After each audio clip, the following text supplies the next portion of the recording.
Ya, creo que eso es todo, ¿no? Muy bien. Sí, eso es todo. Ya. Bien, chicos, entonces,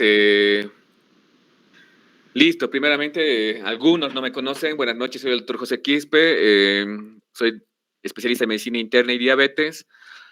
Vamos a llevar este curso de antibióticos y bacterias con ustedes, donde van a comenzar a aprender bastante sobre esto, sobre este tema. Entonces, el objetivo de este curso es que ustedes vayan agarrando conocimientos. A la vez que uno vaya agarrando conocimientos, va perdiendo el miedo y después se atreve a comenzar a usar estas cosas, ¿sí? Porque muchas veces tal vez por tener miedo, quién sabe, ya siendo médicos aún o siendo internos, nos da miedo y no lo usamos, ¿sí? Por eso, el objetivo del curso es que ustedes vayan aprendiendo, vayan cambiando el panorama de cómo van viendo esto. Porque las enfermedades infecciosas es el común denominador. O sea, todos los días en los hospitales, en las consultas, se ve enfermedades infecciosas. La mayor parte por lo cual vienen los pacientes, las personas al hospital, es por alguna enfermedad infecciosa. Puede ser leves, moderadas o severas. Ya en aquellas infecciones leves, ustedes ya tendrían que ir metiendo mano, tendrían que ir comenzando a relacionarse, a comenzar a utilizar, porque es la única manera de perder miedo, ¿entienden? Es la única manera, pero muchas veces lo que pasa en algunas situaciones es que nos dan mucha información y cuando nos dan mucha información nos mareamos y si nos mareamos nos sentimos inseguros. Vamos a tratar de dar una información más directa, más detallada, cosa de que tengamos, cosa que no nos pase eso, que no nos mareemos y nos sentamos un poquito más seguros, ¿sí? Entonces, de esa manera se ha creado el curso de antibióticos y bacterias, porque realmente hoy en día hay un uso indiscriminado de antibióticos. A cualquier cosa damos antibióticos, no estamos seguros, lo damos, por si acaso lo damos, etcétera. No tenemos que ser parte de ese grupo, ¿sí? Lo que tenemos que hacer es comenzar a utilizar bien los antibióticos y la primera opción es conocer los antibióticos. Bien, como ustedes están viendo acá en la imagen, están viendo que hay una constante pelea hay una constante pelea entre bacterias y antibióticos, ¿no? O sea, las bacterias luchan por sobrevivir, al igual que las células cancerígenas luchan por sobrevivir. Entonces, cuando hay una infección bacteriana, ¿qué usamos? Antibióticos, ¿no? Antibióticos. Para eso hay antibióticos útiles, poco útiles y no útiles, ¿sí? Entonces tenemos que saber que todos hay antibióticos útiles, poco útiles y no útiles, ¿sí? Bien, entonces, a ver, para los varones para los varones, o alguna chica también fue a la premilitar o al cuartel, a ver, ¿qué están viendo ahí? ¿Qué fusil es? Rodrigo Flores, ¿qué fusil es ese? Eric Flores, ¿qué fusil es? ¿Qué están viendo ahí? Rodrigo, vamos chicos, despierten. Ay, no sé, doctor, ¿un Mauser? Eso, ¿Quizá? muy bien, es un Mauser, ¿no? Es un Mauser, ¿no? Entonces estamos viendo un Mauser. ¿Tú crees, qué opinas del Mauser, Rodrigo? Que es antiguo y las municiones no son muchas y no es automático, ¿qué más? También que se le puede montar una bayoneta. Eso, muy bien, Rodrigo. Me dijeron que tú hacías la Sanandita, ¿puede ser, Rodrigo, o no? No, doctor. No, ya, está bien. Entonces,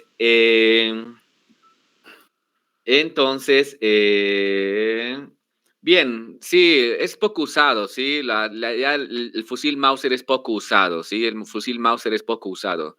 Entonces, el fusil Mauser es poco usado, al igual que la penicilina. Ustedes fíjense ahí que la penicilina es poco usado, ¿sí? O sea, ¿servirá el fusil Mauser? Y bueno, sí, sirve el fusil Mauser. O sea, si no tengo nada más con qué defenderme, ¿uso el Mauser o no? De la misma manera, si no tengo más elección, uso la penicilina benzatínica que ustedes están viendo ahí, ¿sí? Usan la penicilina benzatínica. Entonces, muchas veces tenemos que sacarnos de la mente. O sea, hay varios tipos de penicilina, sí, penicilina benzatínica, o sea, forma parte de las penicilinas naturales, la benzatínica, la procaínica, etcétera. Entonces, o la penicilina B, etcétera, G sódica, G potásica, etcétera. Pero la única que sirve de las penicilinas es la penicilina benzatínica. El resto no se usa, ¿sí? Rodrigo, a ver, repetí conmigo. El resto no se usa. A ver, repetí. El resto no se usa. Listo, perfecto. Entonces, quedó, ¿sí? La única que nos sirve es la penicilina benzatínica. El resto, la verdad, ya no. Alguna vez, no, hace años que no veo que alguien haya utilizado otra penicilina, ¿sí? Entonces no se complica en la vida, la única de las penicilinas que sirve es la benzatínica. Sirve, sí, pero un poco, porque ya van a ver por qué, ¿sí? Muy bien, entonces acá vamos a repasar algunas bacterias. ¿Por qué les voy a hacer repasar estas bacterias? Para que vean que no son muchas las bacterias. O sea, hay muchas bacterias, existen muchas bacterias, sí, pero las importantes, las que cotidianamente producen enfermedades, tampoco son muchas, ¿sí? Entonces no tenemos que tener miedo. Para eso, acá tenemos los neumococos, estreptococos, pseudomonas, salmonella, estafilococos, mycobacterium tuberculosis, los Clostridium, etcétera. O sea, estos sí producen enfermedades frecuentes, ¿sí?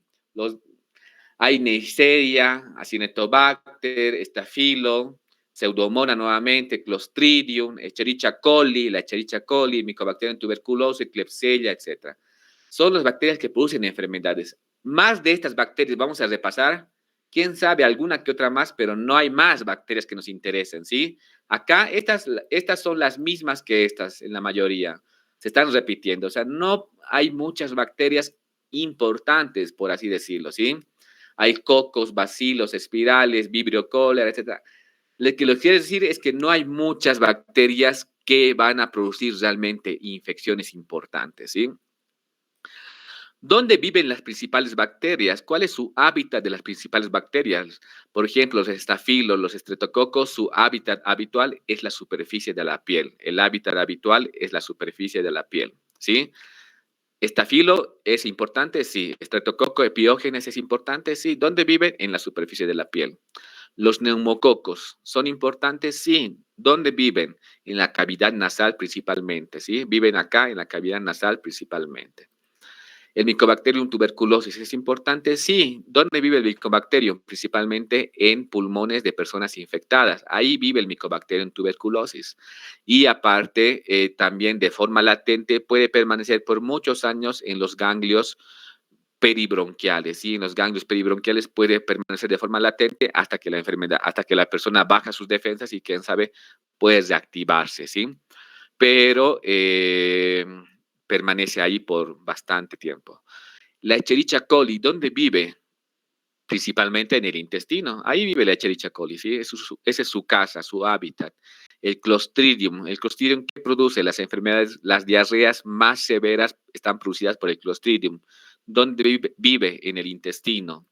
La salmonela, ya sabemos que produce la salmonelosis. ¿Dónde vive? En el intestino, ¿sí? Acá tenemos la pseudomona. La pseudomona vive, ¿dónde vive? En los hospitales. Es una bacteria intrahospitalaria, ¿sí? Cuando un paciente está por tiempo prolongado internado en un hospital y de repente se comienza a enfermar, lo más probable es que se va comenzando a enfermar de otra cosa durante su internación, lo más probable es que esté contaminándose o se esté infectando por pseudomonas, que son bacterias que están en la superficie del televisor, en la superficie del mueble, están en la superficie, no sé, de aparatos, objetos, etcétera, y poco a poco van contaminando al paciente. Por eso no es bueno estar mucho tiempo internado en un hospital, ¿sí? Bien, porque nos podemos contagiar de bacterias intrahospitalarias. Ahora, esta penicilina, ¿para qué nos sirve la penicilina benzatínica? ¿Qué enfermedades yo voy a tratar con penicilina benzatínica? Las enfermedades que yo voy a tratar con penicilina benzatínica principalmente son dos. Sífilis, puedo tratar con una dosis. Ustedes saben que no hace falta colocar 2 dosis de penicilina benzatínica, una dosis alcanza. Sífilis, ¿puedo tratar con penicilina benzatínica? Sí, puedo tratar con penicilina benzatínica. ¿Qué más puedo tratar con penicilina benzatínica? La faringoamigdalitis, ¿sí? Ustedes van a ver que muchos papás van a llevar al consultorio, van a llevar al hospital a su hijo. ¿Por qué? Porque tiene unas amígdalas muy grandes, tiene una amigdalitis. Y te va a decir, doctor, colócamelo, por favor, una inyección. Y tú le vas a decir, no, señor, hay pastillas. No, doctor, colóqueme una inyección. Si tú no le colocas la inyección, eh, va a decir, este doctor es malo, o sea, no sabe, no sirve, entonces vaya a otra parte, ¿sí?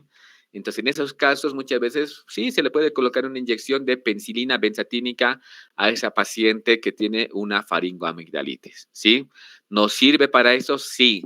Para alguna otra cosa nos sirve la penicilina benzatínica y quién sabe, para alguna otra cosa más, pero más no, ¿sí? Para más cosas no.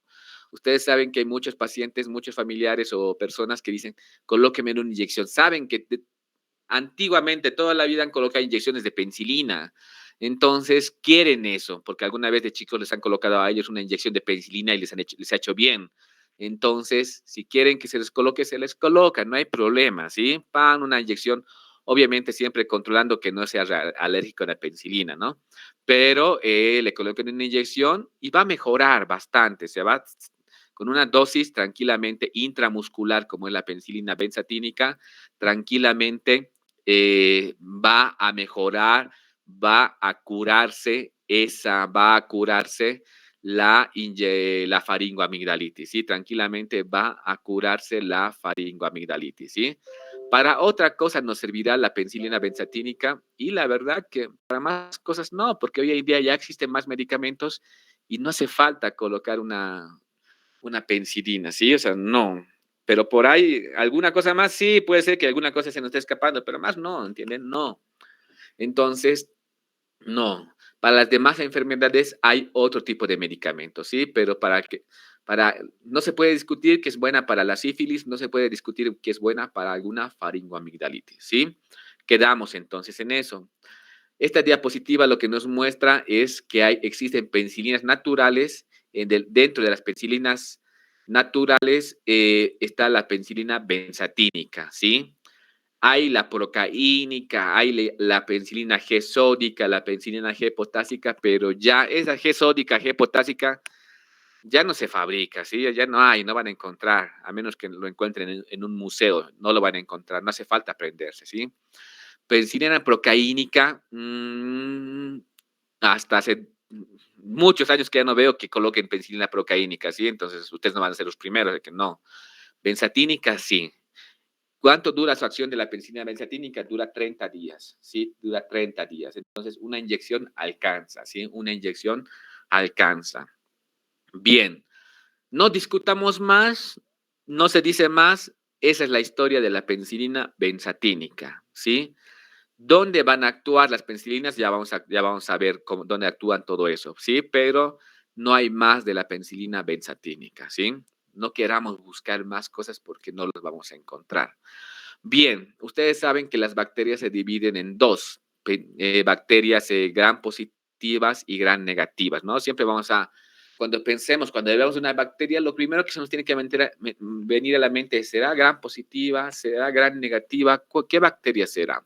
Entonces, ustedes saben que las bacterias gram positivas principalmente se tiñen de color violeta y las gram negativas se tiñen de color rojo, ¿no? Se tiñen de color rojo, ¿no?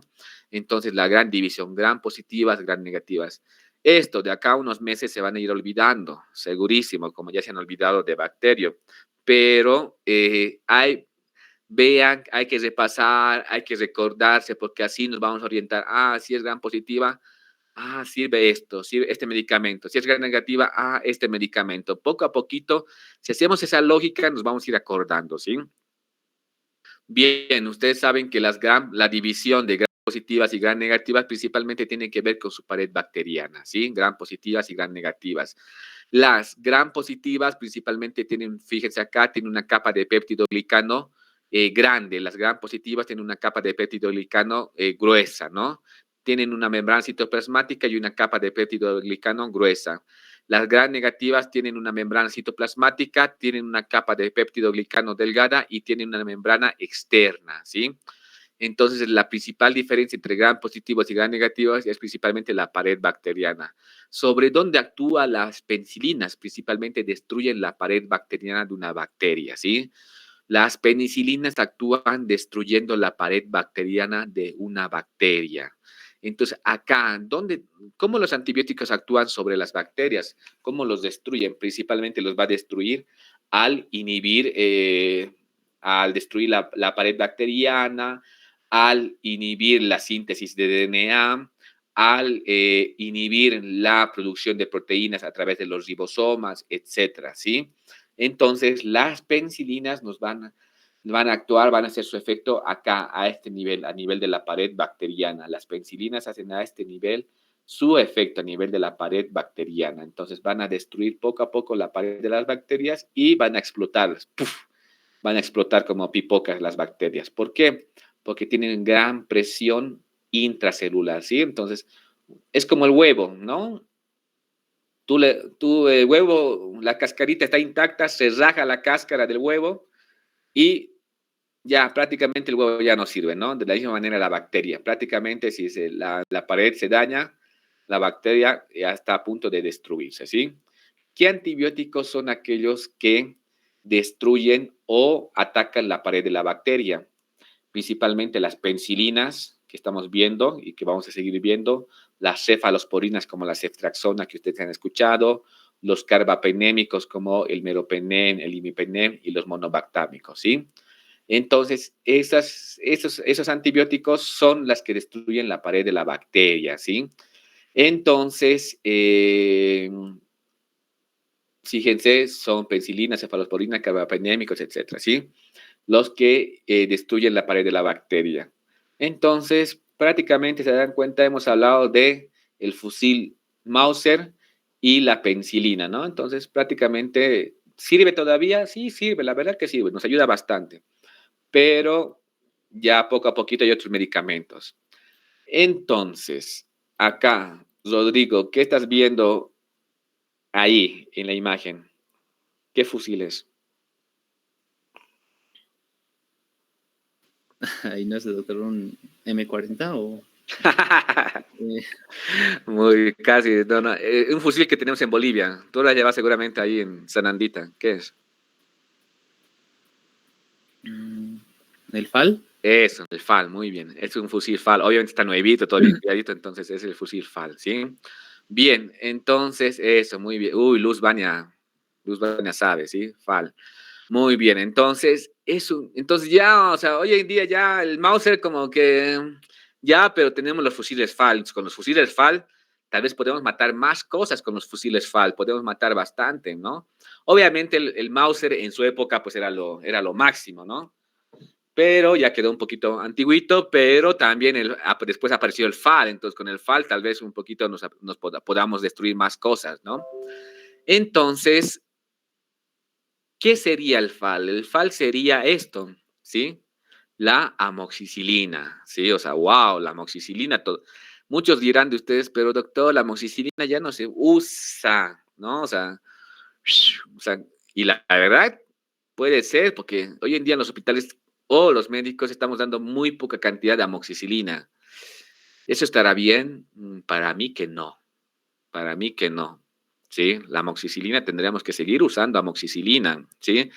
Tal vez algunos de ustedes no tienen mucha experiencia en el hospital, ¿no? Pero ustedes ya van a, cuando, estas cositas que estoy diciendo, cuando vayan al hospital, se van el doctor dijo que ya no utilizan poco amoxicilina y van a ver que casi nadie da, casi nadie da amoxicilina. ¿Por qué? Porque hay otros medicamentos más fuertes.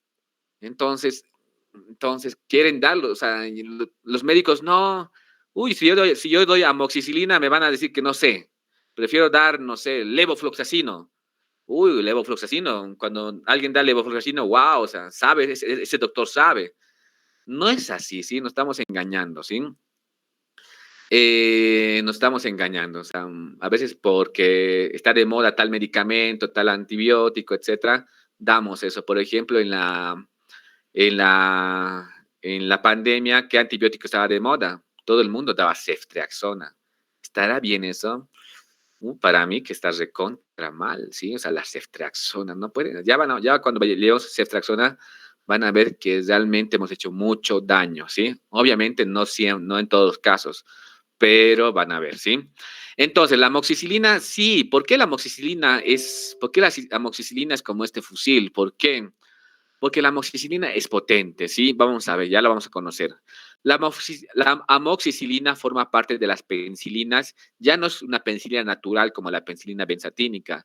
La amoxicilina es una penicilina sintética, ¿sí? Es una penicilina sintética llamado de espectro ampliado. Es una penicilina de espectro ampliado. La amoxicilina junto con la ampicilina, ¿sí?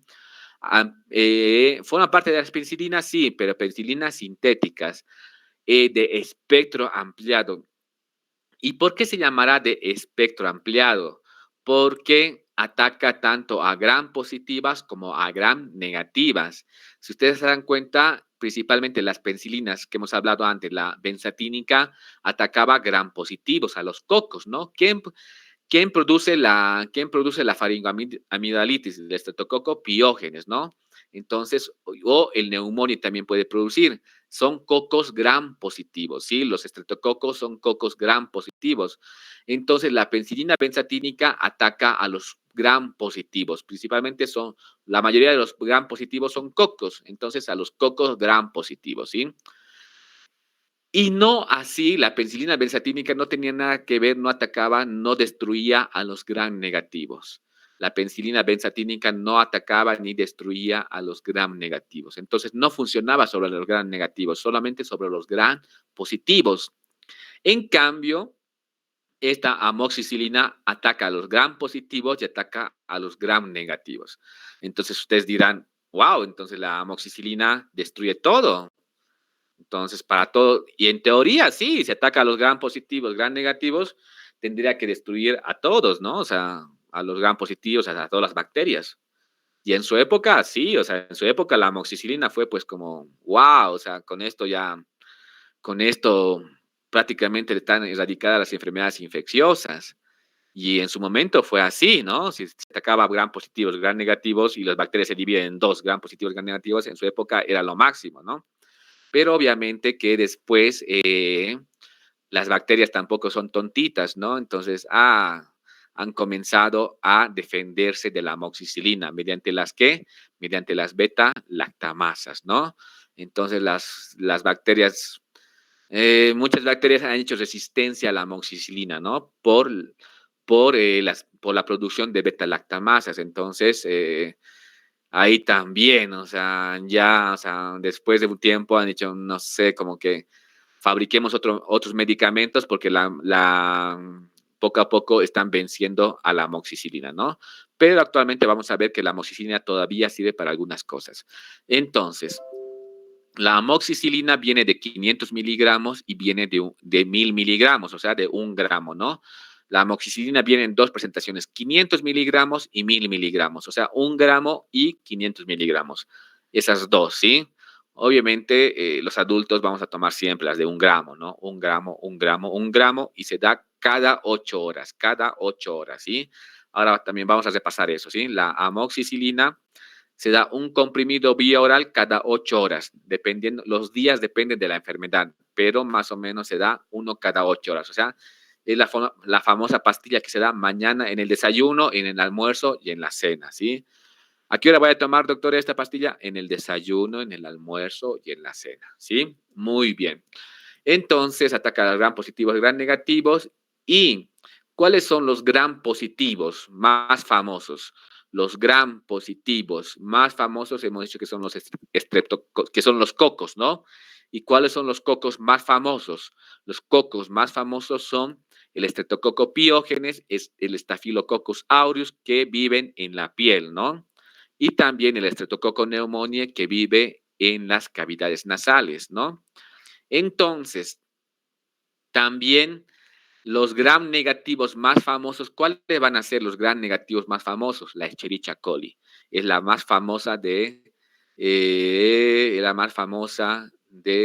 las bacterias, ¿no? Es como si ustedes tienen que saber siempre tienen que saber quiénes son los más famosos, ¿sí? Siempre tienen que ver quiénes son los más famosos, ¿sí? Y después conocer a los pocos famosos. Rodrigo, ¿cuál es el grupo de cumbia más famoso de Bolivia? Rodrigo. No sé, doctor Los Capos, o no sé, no Bueno, escucho mucho cumbia. está bien. Puede ser, ¿sí? Entonces, siempre conozcamos a los más famosos. Y en este caso de las bacterias, tenemos que conocer los gram positivos más famosos. ¿Quiénes son los cocos? ¿Cuáles son los cocos más famosos? El estreptococo, el estafilococo y el neumococo, ¿no? Y de los gram negativos, ¿cuál es el más famoso? La Escherichia coli, ¿sí? Bien, entonces, si hemos dicho que la amoxicilina ataca a gram positivos, gram negativos, entonces vamos a ver.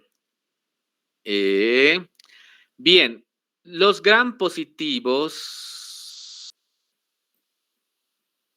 ya hemos dicho que los gram positivos más famosos son los cocos, ¿no? Entre ellos el estreptococo, estafilococo y neumococo. Ustedes saben que, fíjense, los gram positivos, los cocos gram positivos van a producir principalmente hemos hablado que va a producir faringoamigdalitis, ¿no? Van a producir sinusitis y van a producir otitis, ¿sí? O sea, faringoamigdalitis, otitis, sinusitis casi están producidas por las mismas bacterias, ¿sí? Se dan cuenta, viven en la cavidad nasal y van a producir faringoamigdalitis, otitis, sinusitis, casi están producidos por las mismas bacterias, ¿sí? Entonces, principalmente los cocos, entre ellos Streptococcus pneumoniae, Streptococcus pyogenes, entonces van a producir otitis, sinusitis, faringoamigdalitis. Ya hemos dicho, no le voy a una persona para una otitis, no le voy a dar penicilina benzatínica, ¿sí? Para una faringoamigdalitis, sí. Pero una faringoamigdalitis, ¿puedo tratar una faringoamigdalitis? ¿Lo puedo tratar con amoxicilina? Sí, con amoxicilina tranquilamente voy a tratar una faringoamigdalitis. Una otitis, ¿puedo tratar con amoxicilina? Sí, tranquilamente puedo tratar una otitis con amoxicilina. ¿Una sinusitis lo puedo tratar? Sí, puedo tratar sinusitis con amoxicilina. ¿Sí? Bien. Entonces, también el estreptococo pneumoniae también va a producir otra enfermedad que se llama bronquitis, ¿sí? Vamos a hablar qué son las bronquitis, pero también está producido por el estreptococo pneumoniae. Entonces, ¿puedo tratar con la amoxicilina la bronquitis aguda? Sí, puedo tratar con la amoxicilina, ¿sí? Bien, entonces, estos son cocos, la bronquitis cocos, la otitis cocos, la sinusitis coco, la faringoamigdalitis coco, son gram positivos y tranquilamente puedo tratar con la amoxicilina, ¿sí? Bien, ustedes saben que la infección urinaria está producida, vamos a hablar luego de las infecciones urinarias, está producida la infección urinaria por la Escherichia coli, ¿sí? La infección urinaria está producida principalmente por una bacteria gram negativa. Acá ya no son acá, o sea, ustedes se acuerdan, la Escherichia coli es gram negativa, ya no es gram positiva, ¿sí? Entonces, puedo tratar la infección del tracto urinario que está producida por Escherichia coli con amoxicilina. Sí, sí se puede todavía, sí, se puede, sí. Y por último, vamos a ver que también la úlcera o las gastritis producidas por el Helicobacter pylori también se pueden tratar con amoxicilina, ¿sí? ¿Alguna cosa más podré tratar con amoxicilina? Quién sabe, tal vez alguna cosa más, pero las principales son estas, ¿sí? Ahora, ahora, lo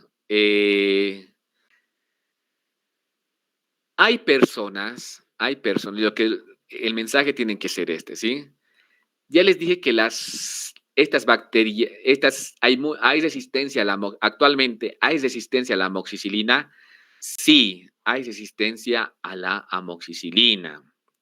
Pero si yo tengo un familiar, tengo algún familiar, tengo un pariente, un vecino, digamos, alguien de ustedes, ¿no? Digamos, no sé, viene alguien de ustedes y, digamos, viene Michelle o Marlene Laura, viene, doctor, estoy con una otitis, ¿no? Hay todos los signos de otitis que ya vamos a hablar.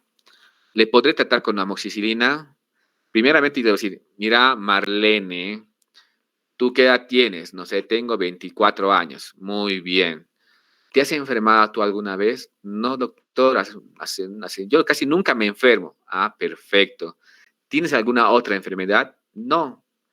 Esta Marlene es una persona que no tiene mucho contacto con antibióticos, no tiene mucho contacto con enfermedades, etcétera. Entonces, tranquilamente, una amoxicilina puede ser beneficiosa para Marlene, ¿sí? La amoxicilina puede ser beneficiosa para Marlene.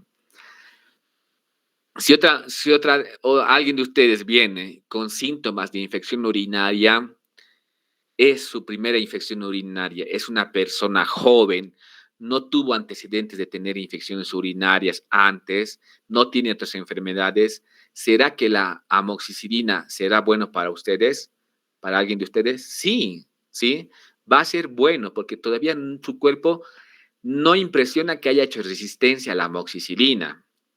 Ahora, sí, viene una persona de 55 años que tiene diabetes, que hace 2 años, el año pasado tuvo infección urinaria.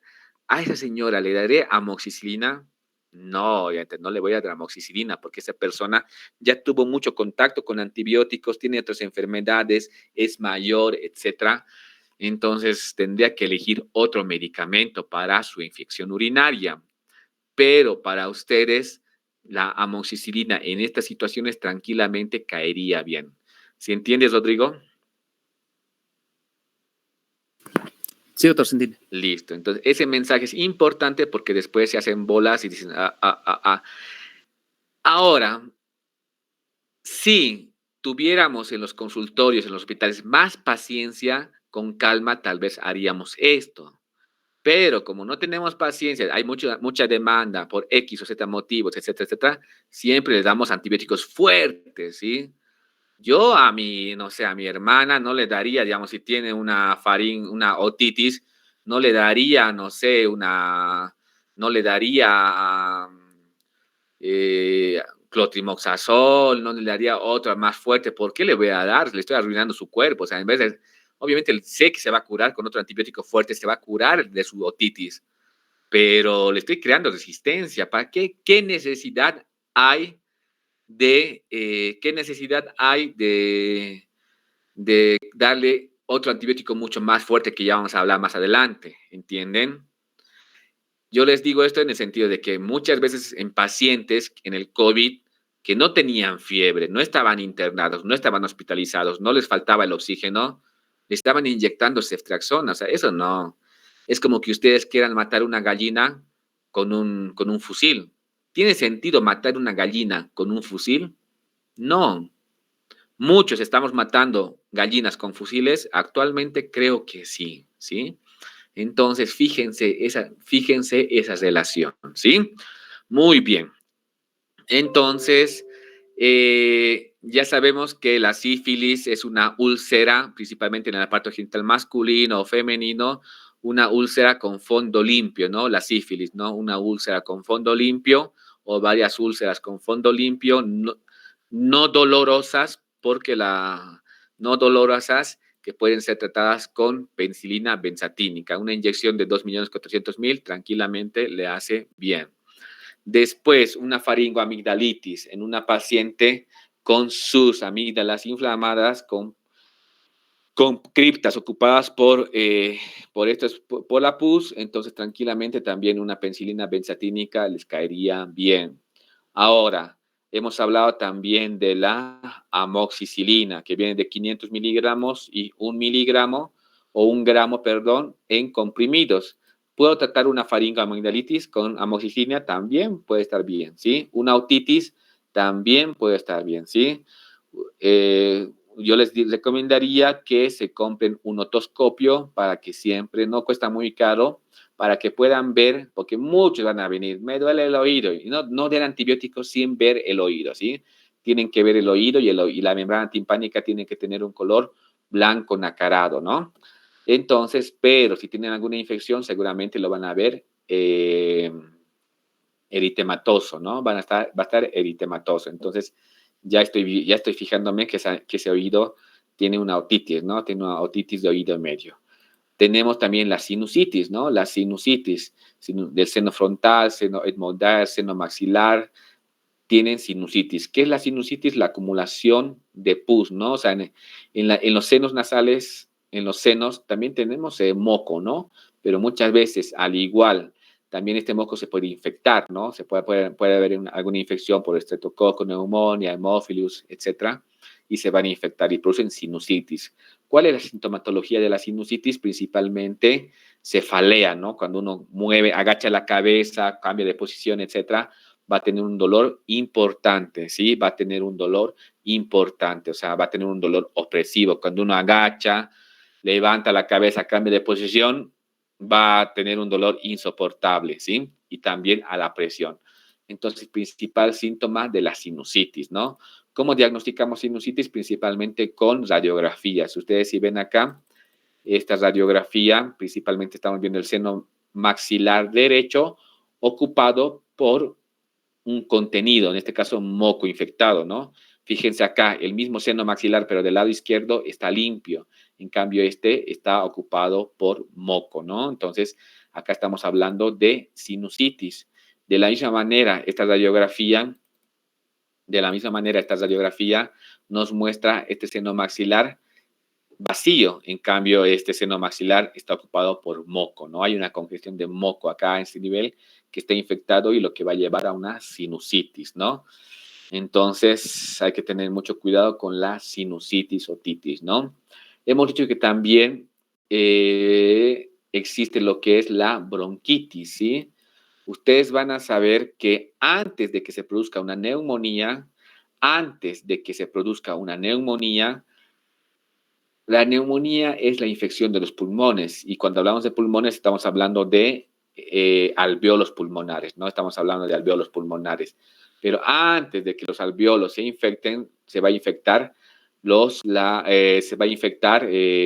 bronquios, ¿no? Se van a infectar la tráquea, los bronquios principales, etcétera, ¿no? Entonces, a eso se llama bronquitis. Una persona con bronquitis también va a tener tos y expectoración.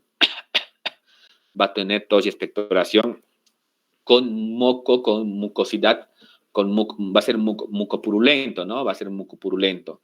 Entonces, fíjense acá, un bronquio normal, la bronquitis tiene moco en su interior de aspecto purulento, amarillento, ¿no? Entonces, no todas las tos y expectoración con moco amarillento es neumonía. Muchas veces estamos ante una bronquitis. Y para la bronquitis también va a ser muy importante la amoxicilina, ¿sí? Va a ser importante la amoxicilina. Entonces, cuando también, ¿en qué nos sirve la amoxicilina? La amoxicilina nos va a servir para infecciones urinarias. Ya en la siguiente clase vamos a hablar de las infecciones urinarias altas y bajas, de la sintomatología de la infección urinaria, ¿no? Ustedes tienen que saber que la infección urinaria, el principal síntoma es la disuria, ¿no? Dolor al orinar, principal síntoma de infección urinaria, disuria, polaquiuria, etcétera. Lo vamos a analizar en la siguiente clase cuando hablemos del ciprofloxacino. Pero hemos dicho que la amoxicilina también podría servir para una infección urinaria, ¿sí? Principalmente para una cistitis, ¿sí? Podría servir, ¿sí? Saben que la infección urinaria se divide en infecciones urinarias altas cuando compromete el riñón e infecciones urinarias bajas cuando compromete la vejiga y la uretra, ¿no? Bien, ¿sirve para la infección? Sí. ¿En qué personas? En aquellas personas jóvenes con buenas defensas que tal vez sea su primera infección urinaria. Entonces, ahí va a ser muy importante la amoxicilina, ¿sí? También puede servir como tratamiento de las infecciones urinarias en mujeres, ¿sí? En mujeres embarazadas, ¿sí? ¿Para qué también es importante la amoxicilina? Es muy importante para las caries dentales, ¿no? Cuando venga un paciente o algún familiar, me está doliendo mi muela, no puedo aguantar, qué dolor, así. ¿Y qué le puede calmar? Aparte de dar algún analgésico como un diclofenac, le pueden dar amoxicilina, 1 gramo cada 8 horas. Eso le va a bajar la infección, va a disminuir el dolor junto con el analgésico, ¿sí? hasta que le vea un odontólogo y vea si está para extraer, no está para extraer, etcétera. Pero ya con esa medicación le va a calmar la sintomatología. Bien, y también sirve para el Helicobacter pylori, ¿sí? Sirve para el Helicobacter pylori. Entonces, el Helicobacter pylori, ¿no? El Helicobacter pylori, ustedes saben que se ve en el microscopio, ¿no? Con una biopsia. Pero el Helicobacter pylori es una de las bacterias más difíciles de erradicar. No es el único medicamento, la amoxicilina, que sirve para la Helicobacter pylori, ¿sí? Hay omeprazol, bismuto, levofloxacino, amoxicilina. O sea, hay varias combinaciones de unos 3, 4 medicamentos para el tratamiento, para la erradicación de el Helicobacter pylori, que ustedes saben que es el principal agente causal de las gastritis, de las úlceras gástricas, e inclusive dicen que también puede producir cáncer gástrico, ¿no? Entonces, la amoxicilina sería un buen tratamiento para erradicar, o sea, sería uno de los tratamientos para erradicar el Helicobacter pylori, ¿sí? Bien, igual todas estas diapositivas yo se los voy a dejar para que vean las otras opciones, etcétera, pero les quiero mostrar para que sepan que sirve también para eso, ¿sí? Muy bien, entonces ya saben ustedes en qué pacientes se pueden animar a darles amoxicilina, que les va a servir para todas estas enfermedades que hemos hablado, ¿sí? Entonces, ya saben, no en cualquier paciente se da amoxicilina. Hay que saber en qué pacientes usar amoxicilina, ¿sí? Bien, entonces, ¿la amoxicilina sirve o no sirve? Sí, la amoxicilina sirve, ¿sí? Muy bien. Pero, como les dije, las bacterias no son tan inofensivas, ¿sí? Y en algún momento las bacterias se van a defender. ¿Con qué se defienden las bacterias? Las bacterias se defienden mutando. Las bacterias mutan. A medida que pasan los años no se dejan matar fácilmente, van mutando. Y en algún momento llegaron a producir betalactamasas. ¿Qué significa las betalactamasas? Las betalactamasas significa que las bacterias van a producir sustancias que van a eliminar o no van a permitir que les haga daño la penicilina, no van a permitir que les haga daño la amoxicilina. Si una bacteria produce beta-lactamasas y no le va a hacer el efecto la penicilina, no le va a hacer efecto la amoxicilina, etcétera, ¿sí? Esas beta-lactamasas no van a permitir una acción eficaz ni de la amoxicilina ni de la penicilina, ¿sí? Entonces, de esta manera, las beta-lactamasas que están producidas por las bacterias van a destruir a las penicilinas y a la amoxicilina, ¿sí? Pero, la amoxicilina, ¿será que será el fin de la amoxicilina? ¿Qué dicen? ¿Será el fin? O sea, sí. ¿Será el fin de la amoxicilina? Chao, amoxicilina. No, todavía hay que tenerle fe a la amoxicilina. ¿Por qué? Porque también se han creado otro mecanismo. O sea, ¿se acuerdan que esto era el fusil FAL, no? Este era el fusil FAL. Y hay implementos, o sea, no solo el fusil FAL es así, es el fusil FAL, pero se puede comprar accesorios para el fusil FAL para que sea un poco más potente, para que tenga más fuerza, para que se arme mejor, ¿sí? Entonces, hay superfusiles FAL, ¿entienden? Existen varios accesorios para los fusiles FAL, ¿sí? Que lo que le puede hacer más potente todavía, o sea, antes de dejar de usar un fusil FAL, tal vez le podemos volver un poco más potente, ¿sí? Entonces, a la amoxicilina le aumentaron los inhibidores de beta-lactamasa, ¿sí? A la amoxicilina que estaba quedando en desuso han dicho, ¿cómo hacemos para que esta amoxicilina sea más eficaz? Le uniremos a los inhibidores de beta-lactamasas. Una pastilla va a tener amoxicilina y va a estar unido a un inhibidor de la beta-lactamasa. ¿Cuáles son esos inhibidores de la beta-lactamasa? Si ustedes se dan cuenta, acá estamos con la amoxicilina y la ampicilina, que serían la amoxicilina y la ampicilina casi son lo mismo, ¿sí? Son hermanos, simplemente que la amoxicilina es por vía oral y la ampicilina es por vía endovenosa, ¿sí? Entonces, la amoxicilina se une a un inhibidor de las beta-lactamasas, que sería el ácido clavulámico, ¿no? Entonces, acá está el famoso amoxicilina más ácido clavulámico y acá está el famoso ampicilina surfactant, ¿sí? Amoxicilina más ácido clavulámico en pastillas y ampicilina surfactant en solución para vía endovenosa, ¿sí?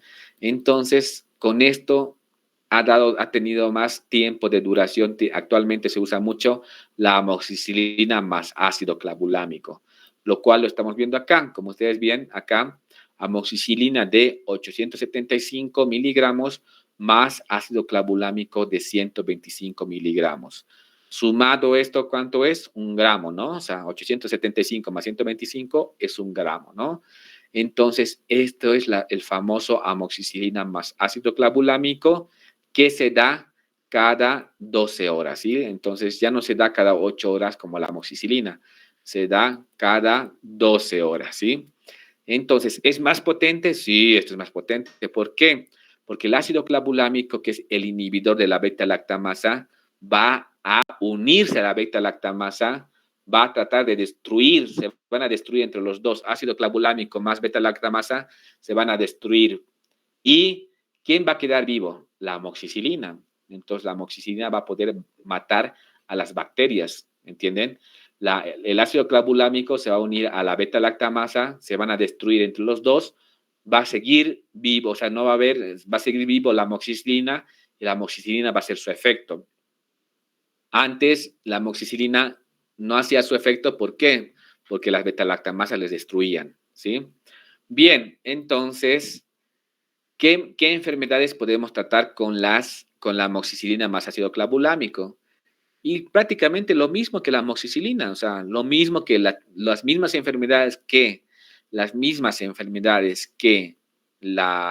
se usaba con la amoxicilina, tranquilamente pueden ser erradicadas por la amoxicilina más ácido clavulámico, ¿sí? Pero, hoy en día hay dos enfermedades muy, muy frecuentes y muy resistentes. ¿Cuáles son esas dos enfermedades muy frecuentes y muy resistentes? Sería la neumonía y la infección del tracto urinario, ¿sí? Hay muchos pacientes que están internados por neumonía, hay muchos pacientes que están internados por infección del tracto urinario. Entonces, generalmente estas son las infecciones más resistentes, ¿sí? Son las infecciones más resistentes. ¿Una neumonía podría ser tratado con amoxicilina? Sí, en teoría sí, pero yo no me atrevería a dar una amoxicilina para una neumonía, o sea, ¿por qué no? O sea, es una infección muy importante, entonces yo no, o sea, yo preferiría usar amoxicilina más ácido clavulámico para una neumonía, ¿sí? Amoxicilina más ácido, o sea, en pastillas. Un paciente que tiene neumonía, ustedes tienen que saber que es un paciente que está delicado. Un paciente con neumonía va a estar, aparte de tos, expectoración, va a tener fiebre, va a tener astenia, dinamia, decaimiento, compromiso de estado general, o sea, va a estar en cama este paciente y no hay que darle cosas fuertes, ¿sí? Este paciente no. Entonces, ahora, si este paciente de la misma manera si alguien de ustedes, por así decirlo, no sé, se fue a la provincia, ahí se contagió de neumonía, no comió bien, o sea, se fue a provincia a hacer su internado, no comió bien, estaba muy estresado, sus defensas bajaban, se resfrió y terminó con una neumonía.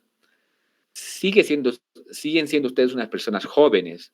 Entonces, a ustedes tal vez les daría amoxicilina más ácido clavulámico para tratar la neumonía. Obviamente, le voy a decir, ven, o sea, no o sea, tienes que estar en cama, en reposo, bien alimentado, hidratado y vas a consumir amoxicilina más ácido clavulámico para tu neumonía. Si cumple todo eso, obviamente hay muchas chances de que se cure, ¿sí? De su neumonía. Ahora, si alguien también de ustedes se fue a provincia, no sé, tiene una infección urinaria y con la amoxicilina no sanó con la amoxicilina, puede ser que ahora utilice amoxicilina más ácido clavulámico para tratar la infección urinaria, que son las enfermedades más resistentes, les digo, ¿no?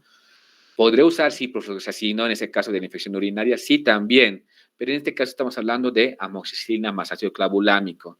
Entonces, son fuertes, estos medicamentos son importantes, hay que saberlos usar, ¿sí? No hay que darles para cualquier cosa.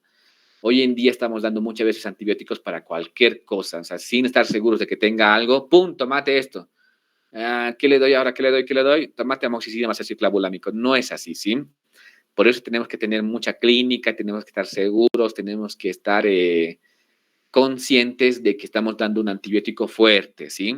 Entonces, a estos pacientes, ya les dije, si es un paciente,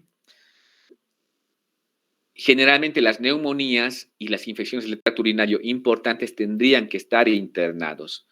Pero si hay alguna chance, si son personas jóvenes con buenas defensas como ustedes, que van a recuperarse, tal vez les podamos dar pastillas para que en su domicilio o constantemente en su domicilio puedan ser tratados por estas. Obviamente a un paciente anciano con una neumonía importante, no le voy a dar amoxicilina más ácido clavulámico, no le voy a dar amoxicilina para una neumonía en un paciente. Ese paciente tiene que internar, es anciano, es mayor, tiene que internarse, tiene que hidratarse, tiene que estar con una enfermera, tiene que consumir paracetamol cuando esté con fiebre, etcétera. Entonces necesita muchos cuidados. Entonces, más le conviene a él estar internado porque al parecer en su domicilio no le va a ir bien a esa persona mayor. En cambio, ustedes sí, una infección del tracto urinario también, ¿sí? ¿Se entendió, Rodrigo? Sí, doctor. Listo. Entonces, la amoxicilina más ácido clavulámico es es uno de los antibióticos por vía oral. Es una pastilla de las más fuertes, ¿sí? Es una pastilla de las más fuertes, es una de las más fuertes. Por eso hay que cuidar, ¿sí? Hay que cuidar esto. Es como cuando, no sé, ustedes tienen, no sé, una radio, tienen o un celular, un celular, digamos, que ustedes ya tal vez es un poquito antiguos, pero sigue funcionando internet, agarra internet, wifi, chatean bien, todo. Y ustedes cuando, digamos, no sé, su hermana les préstamelo, les dice, ¿no? Pucha, a veces uno piensa, ¿no? Pucha, por ahí ella no lo maneja bien, me lo va a arruinar, etcétera, etcétera. Entonces, hay que tener mucho cuidado con las pastillas, hay que saber usarlas, ¿sí? ¿Por qué? Porque no hay tampoco, o sea, la amoxicilina más ácido clavulámico es uno de los más fuertes por vía oral. Si lo mal usamos, si lo mal utilizamos, prácticamente estamos creando resistencia a la amoxicilina más ácido clavulámico. O sea, eso ya sería ya no es chiste, ¿sí? Bien.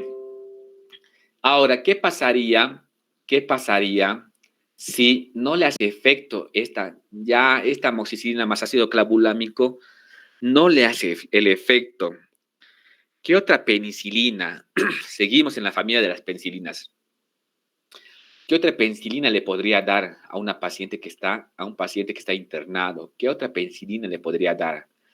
¿La benzatínica le podría dar en un paciente internado? No, porque la penicilina benzatínica es intramuscular, es una dosis, no le puedo dar todos los días penicilina benzatínica, no.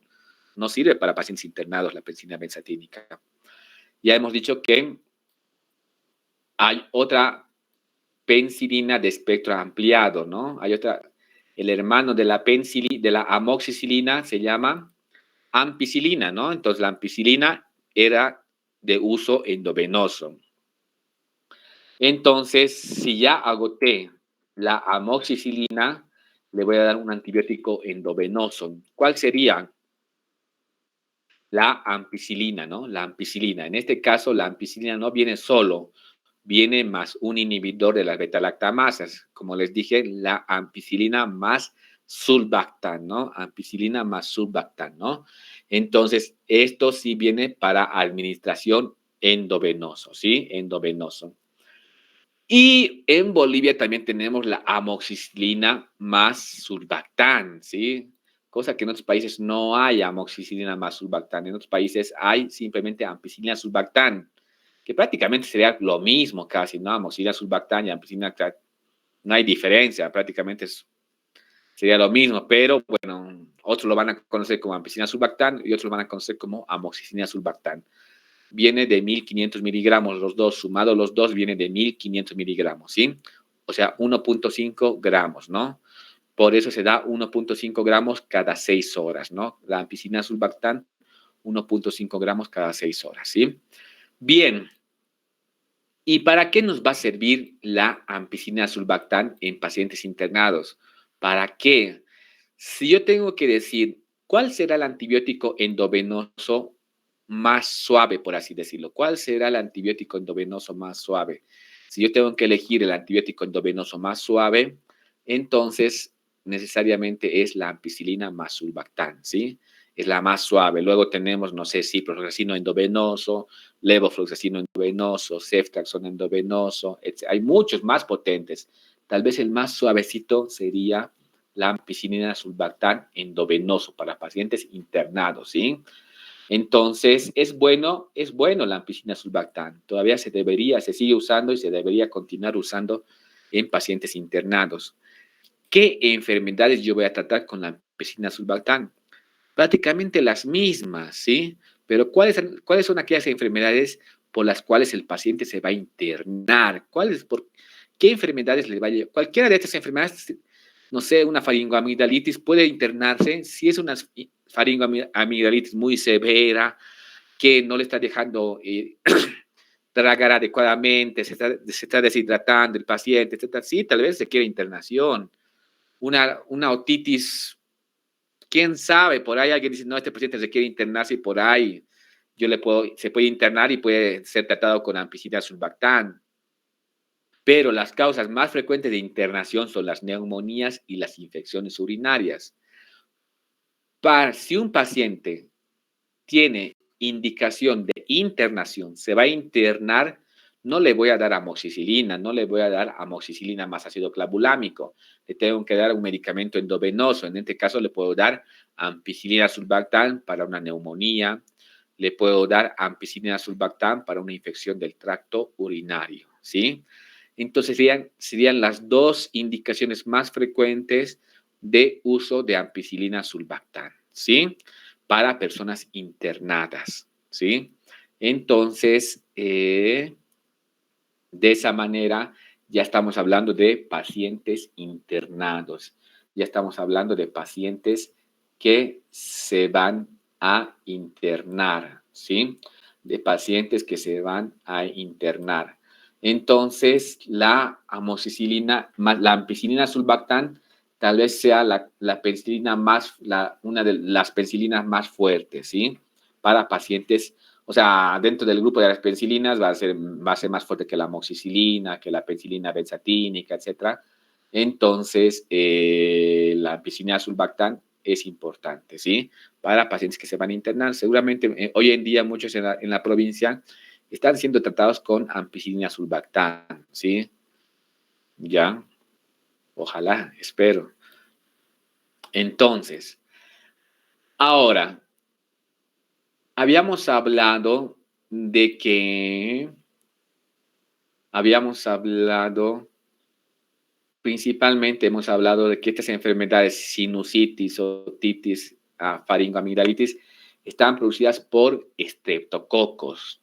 Hasta ahora no hemos mencionado estafilococos, ¿no?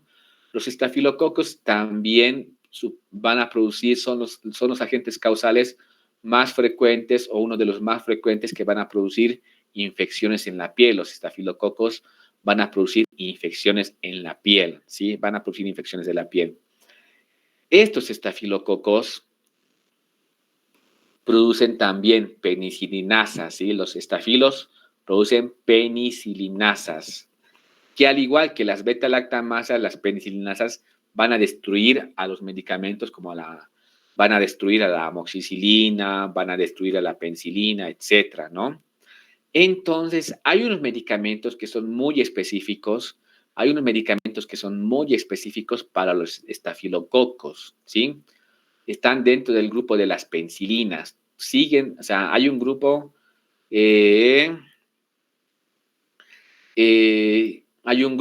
de penicilinas que están hechas para estafilococos, ¿sí?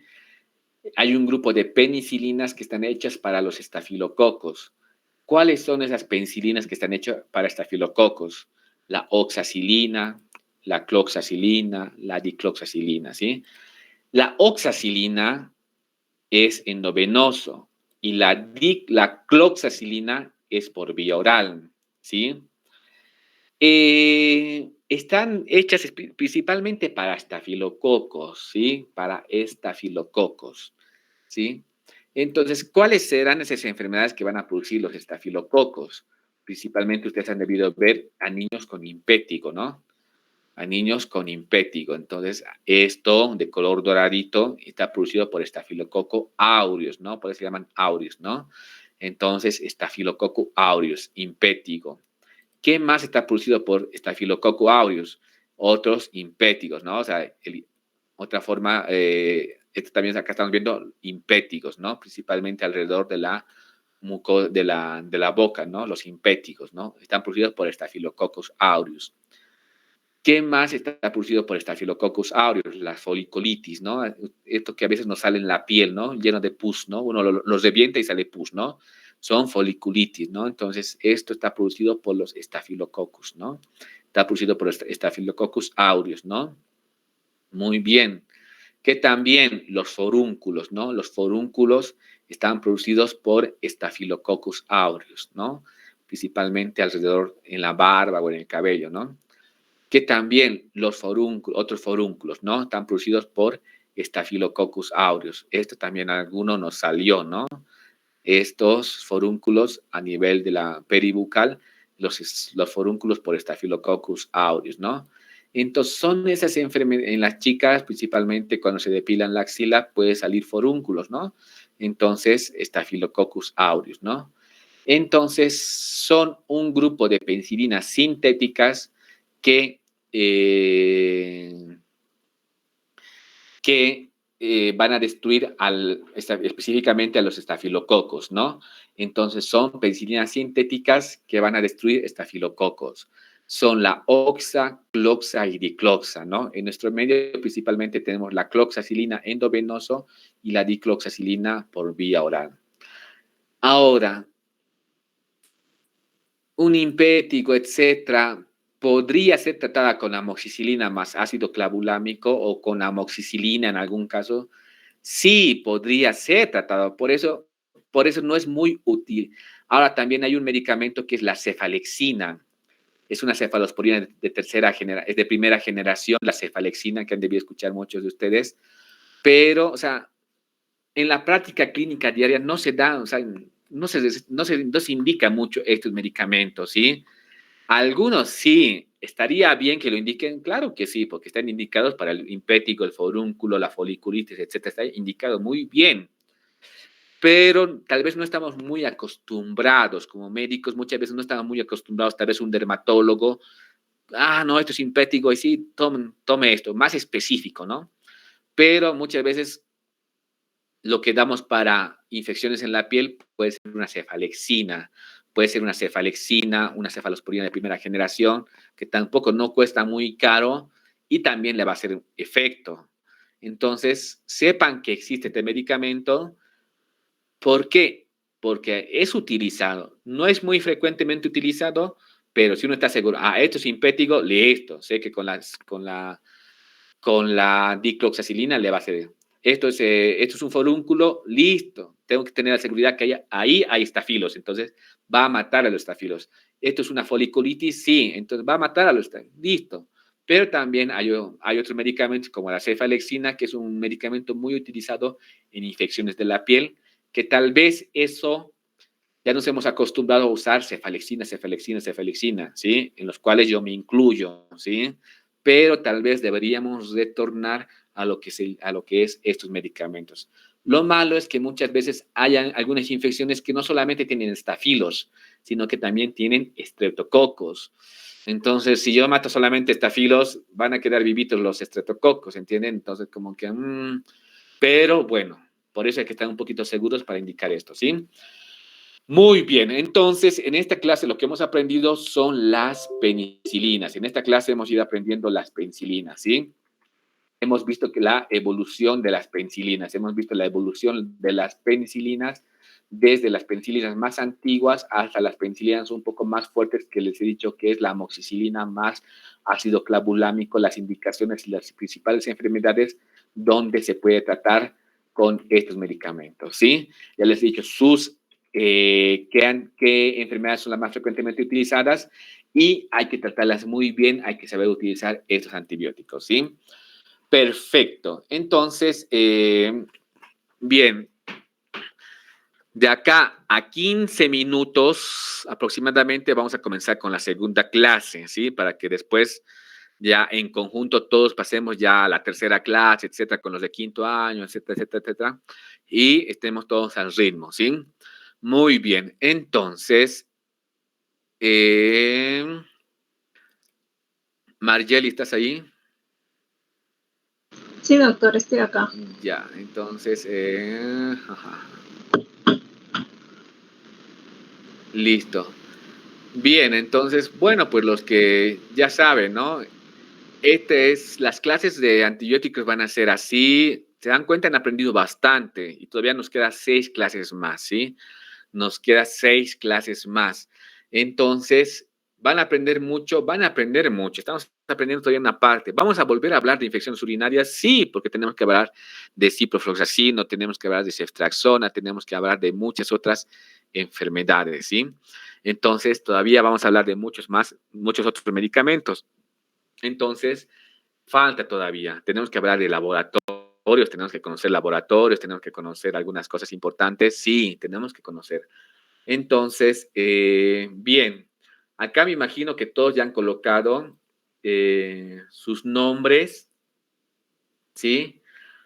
Los nombres de ustedes.